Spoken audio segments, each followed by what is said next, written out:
So this, like I was saying, was developed specifically for the modern language programs out of your Māori. And we've decided this year, let's try this, such an awesome framework into a different program. So it did train lots of different staff from all departments in Upper Whakatiri, but used it more, tested it out in adult education. The intention of Upper Whakatiri was to use people's natural abilities to learn. It was about making learning a lot easier, removing any barriers to learning. It was taking care of the learning environment that you're in, and it was about making the learning fun and engaging, different from what you usually see. The thing with Upper Whakatiri, although we're going to look at the frameworks, the theories that are in Upper Whakatiri shortly, although the theories are from overseas, from Tāwāhi, the application of it as a vehicle to deliver the Whakatiri is used through Kripapa Wānanga, and that's Tukutu and Ngā Uara. And our own frameworks too, is what gives it that hua when we're using accelerated learning. Okay, so it's got a real quick quiz, and this is really for you, the whānau that are in this class, because you should know these. So we're just going to split you up into two. This hoku and this hoku. And then I'm number 3. So if you don't know it, the answer, then I get a point. I'm going to show you the theorist's name. You'll tell me what the theory is. You only get one chance, one go. This is quick. Alright, first one. George Lozanov.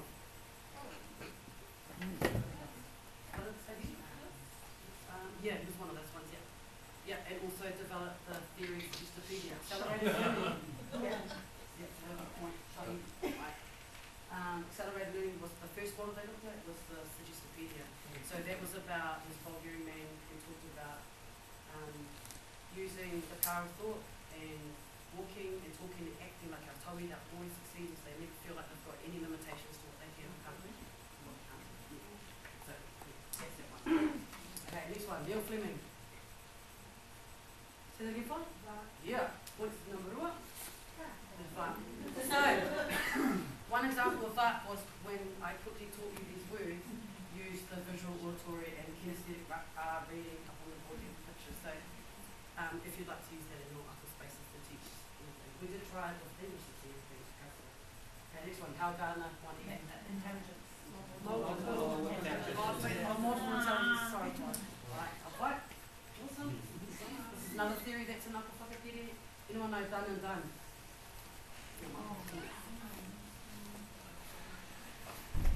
Come on. The learning style model. Yeah, that's 1 point to me. So that's about creating the right learning environment for your tauira to be able to accelerate. Right? Next one, James Asher. Yeah, I get another point. Oh, just say something. Point for me. Total physical response. So in the beginning we did the brain gym, that's about students learning through instruction and through observation. So that was an example of how to use the total physical response. When I did that by showing you woman clean. Oh, shot my windows was boys. None. Exercise. Talks about the 3 parts of the brain, neocortex, limbic, and reptilian. So, cool. Alright, so those are the theories that are, and so like I was saying, these all came from overseas. Oh, my first one from overseas. So I was saying these were all, David Lewis went out and he researched all of these, so they are taken from overseas, but like I was saying, Kripapa Wānanga is what upholds them, that's how we deliver. Take one. Okay. Oh, next thing. We should know this Papaioi now, working with our team teaching framework. So what I really wanted to look at was, well, 2 things was, can Upper Whakatiri be successful in adult education? But then I wanted to take a step back and go, actually, how do we make it successful? What are those things that go on before you even try and implement it? So one thing that we looked at, me and my whole Heidi, was developing a team teaching framework to process. So I was going to talk to you about this.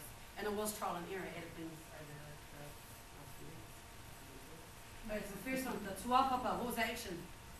The tuapapa of this framework working. I put it into a circle. The circle represents different things for different cultures, represents unity, represents nothing in, nothing out, which is, the two really important things are whanaungatanga. So that we can establish a really strong relationship together that's full of respect and support, so that we can move forward and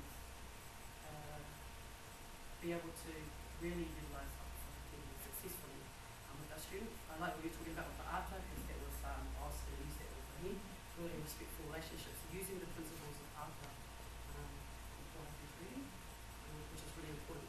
And so I think it's been, we've really nailed that for most people this year, and without it, we've been worse. Whakawhiti kōrero, show me action. Apply. Whakawhiti kōrero was about communication. Alright? It's important for us to be able to maintain communication because it will uphold our whanaungatanga as well. That way we know what's happening with our students, who's doing what, all that sort of thing. And there was a fellow Robinson, who's 2014, he said that communication is more than exchanging information. It's about understanding the emotion and the intent behind the communication. So, really saying the intent, working together. Right? So, with these tuapapa comes I put them in a triangle. A triangle is one of the world's strongest shapes.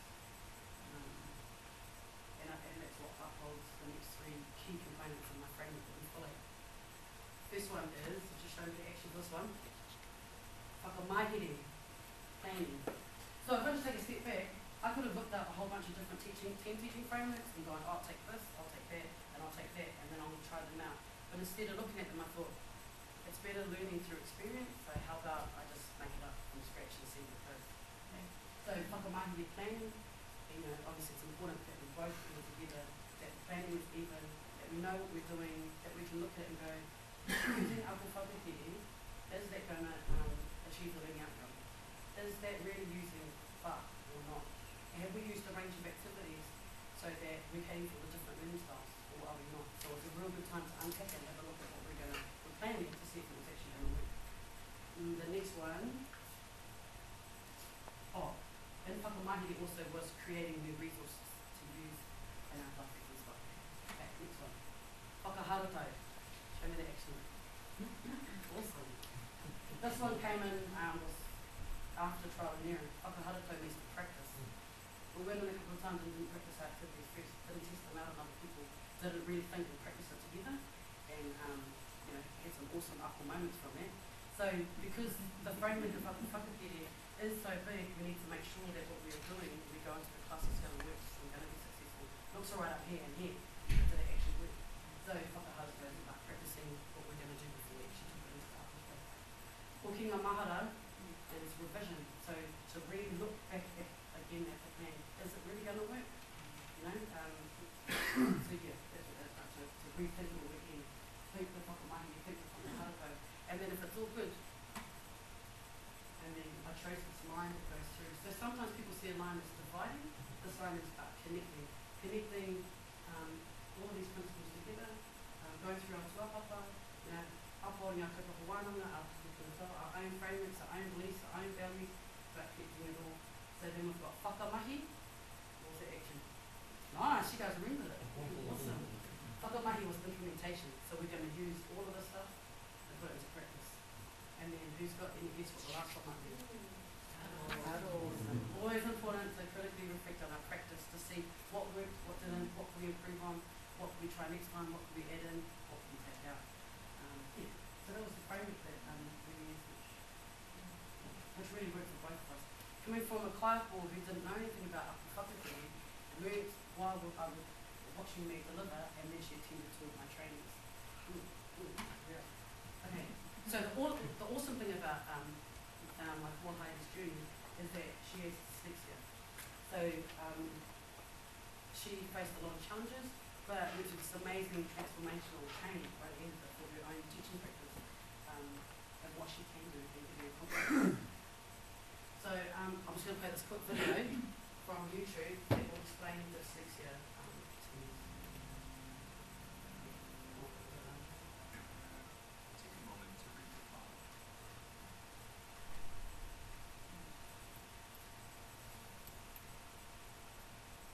How was that? Frustrating? Slow? What were those sentences about? They're actually a simulation of the experience of dyslexia, designed to make you decode each word. Those with dyslexia experience that laborious pace every time they read. When most people think of dyslexia, they think of seeing letters and words backwards, like seeing B as D and vice versa, or they might think people with dyslexia see saw as was. The truth is, people with dyslexia see things the same way as everyone else. Dyslexia is caused by a phonological processing problem, meaning people affected by it have trouble not with seeing language, but with manipulating it. So here's the special way the brains of those with dyslexia work.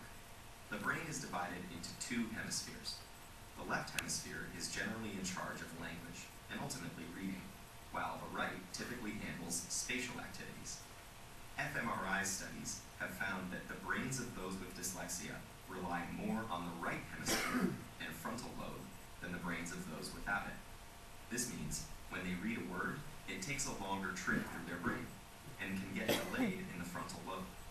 Because of this neurobiological glitch, they read with more difficulty.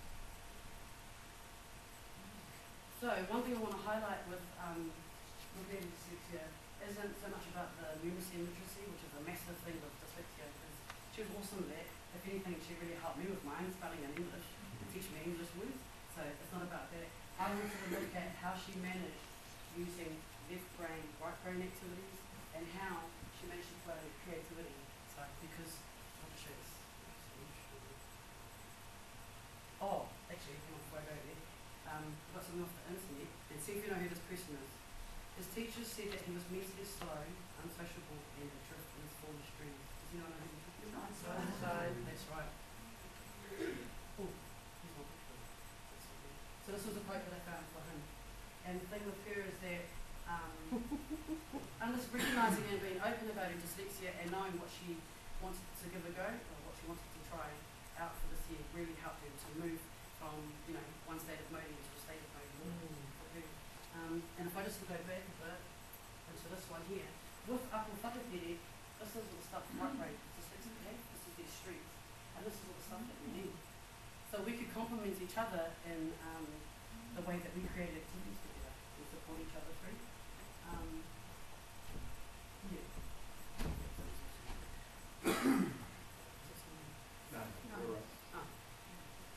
So what I'm just going to talk about, here's some other famous people that have dyslexia that are brilliant. You know, dyslexia is not about being putting yourself back.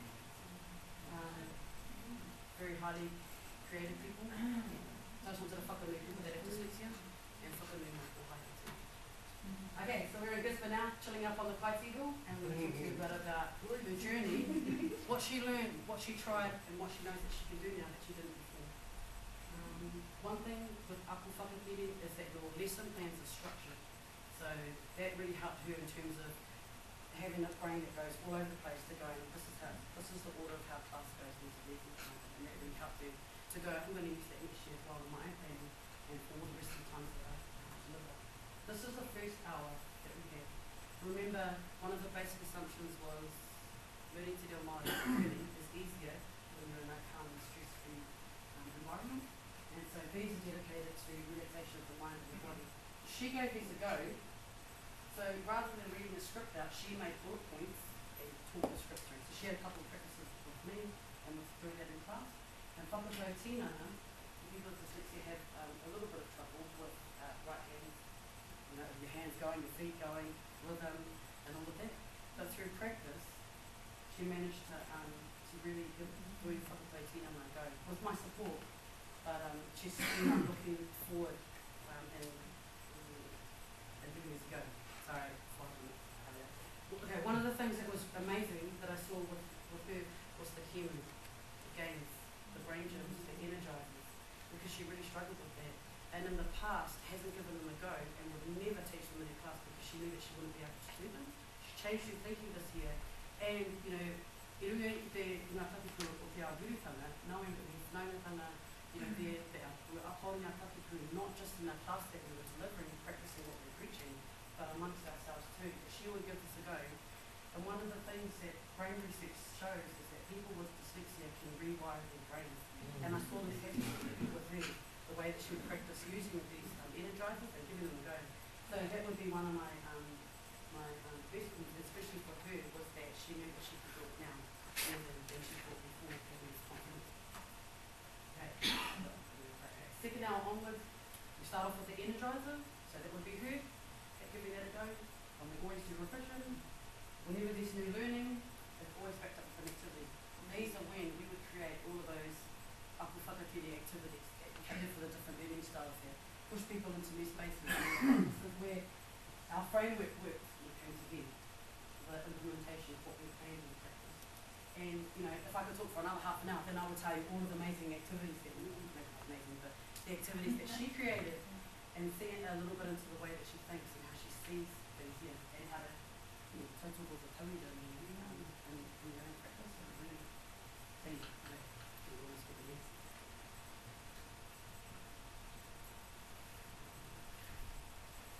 Yeah, so it's been a real honour working with Michael Haile this year.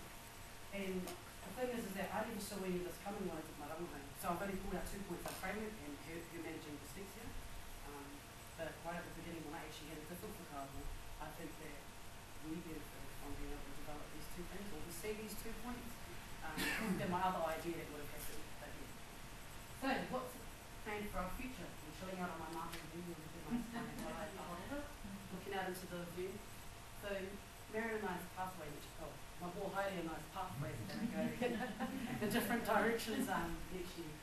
And she's really keen on continuing what she's learned through Aku Whakatiri and, you know, through her own teaching practice this year, and the confidence that she's gained through working together and using Aku Whakatiri, she also used it in the that she's going to deliver next year. And so, you know, we can't just start, yet put on you know, got to support all the way through. So one of the things that we're going to do for her to practice is we've started putting some ideas together to create a DVD with both of us together doing the brain gyms, because she'll forget, doing the brain gyms, the energizers, the games, a couple of games that she can relate to the program that she's going to deliver next year. And yeah, so pretty well far known that might be us, you know, we need to use on some of our games. And another thing is that she wants to implement the relaxation scripts, because she recognised this year when people's energy levels go down, they need a relaxation script or they need an energizer. She hadn't noticed that before. You know, once again, it was methodology. So she wants a book of relaxation scripts that we're going to put together through the internet and using the Saturday Homology one as well. And going to be presenting this presentation a little bit different, but at a symposium down in the US this one come on the 30th of November. That's for social science. So, I just wanted to leave you with a whakatauki. So I took you from Wellington all the way back to my haukainga, because of the whakatauki. Pukia ki tō mauna, kia kuria koe na whakatauki. So when you are researching, when you are searching for answers, return back to your answers so that you can purify those ones, so you find clarity, so that you're grounded, that you know where you're going, you feel rejuvenated. So that's why we went back to the East Coast, was so, yeah, you go there, you need to find answers for things.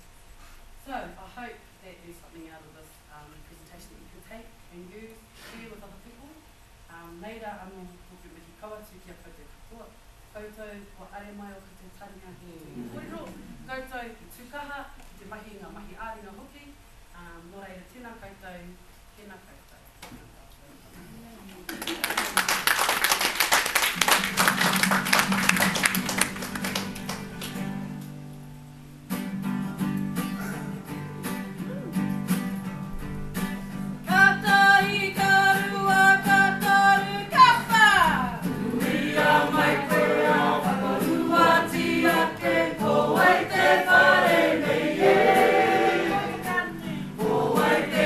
Te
someone else was to go, oh, let's take a step back, we need to work together, despite having different colours sometimes, but you know, so we can understand things. And it was about adapting my own teaching practice to support her. And one of the things that she said was that she would recommend upper whakatere to people that have dyslexia because it helped her, but also for people that are also delivering to be able to use it as well. So I suppose that's maybe a bit of cloud because it's opened up, expanded the way that I think. And if I was to work with, if I had students that were dyslexic, then I can understand them better. And one of the other things is that, well, some of the things that she'd done this year, I was like, oh, okay. But then researching more on what dyslexia is, made me go, oh, no wonder, you know, and to be able to put in a support system for you and go, no, that's all right, yeah. So that's what I think a lot about what dyslexia is, how they think, how they learn, and how they support them. Yeah. And like I was saying, it was my core comes back to people, so to be able to give her something to move her to a space of moving her, you know, is my stuff. Like, puts me to moving her too. Is that something?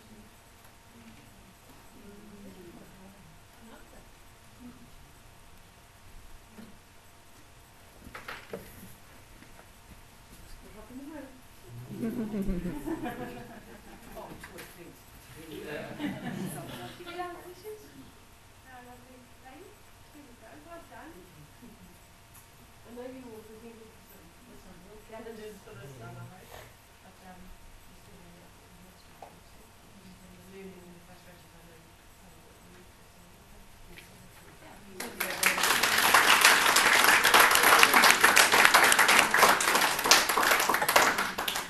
Well, oh my God, wasn't that just fantastic?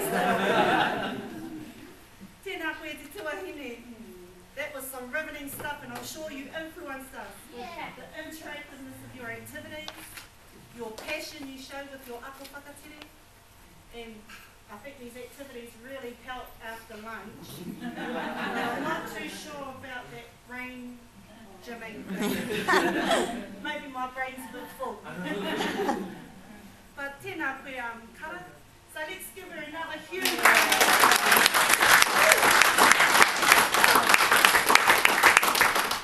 it's that time of day again, 10 minutes, there's the door, we go for a cup of tea. Just to our can set up her presentation.